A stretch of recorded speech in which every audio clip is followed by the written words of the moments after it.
कोल्हापूर शहरात जे शाळा कॉलेजचे ग्राउंड आहे तो संध्याकाळी ओपन बार होतो.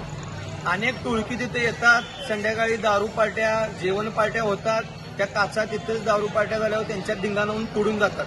दुसऱ्या दिवशी बिचारे जे पोरं खेळायला ग्राउंडवर येतात त्यांचा अर्धा तास ते काचा काढण्यातच जातो. मग काय आदर्श घ्यायचा? एकीकडे मावा राजरोसपणे विक्री सुरू आहे. मावा हा घातक पदार्थ असा आहे की तरुणांना कॅन्सर सारख्या जीव घेण्या आजारावर जातो. तरी या मावाची विक्री काय बंद नाहीये.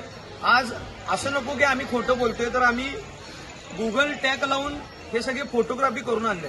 हे थांबणार कधी आहे? प्रत्येक पोलीस स्टेशनची जी पेट्रोलियमची गाडी असेल 5 मिनिटं संध्याकाळी ग्राउंडवर जाते, तेवढीच फिरते आणि परत येते. यातनं निष्पन्न काय होणार आहे? म्हणून आज आम्ही पोलीस प्रमुखांना राजवाड्याच्या निवेदन दिले की येणाऱ्या 4 दिवसात 8 दिवसात हे जे मावा विक्रेते असतील किंवा ही संध्याकाळी दारू पिऊन लोकांना त्रास देणारी टोळकी असतील यांचा बंदोबस्त करा. असं जर 8 दिवसात झालं नाही तर आम्ही कोल्हापुरातल्या तालीम संस्था असतील किंवा सामाजिक संस्था यांना घेऊन जन आंदोलन पुकारणार आहे आणि या सगळ्यांना फोडून काढल्याशिवाय आम्ही युवासेना शिवसेना शांत बसणार नाही.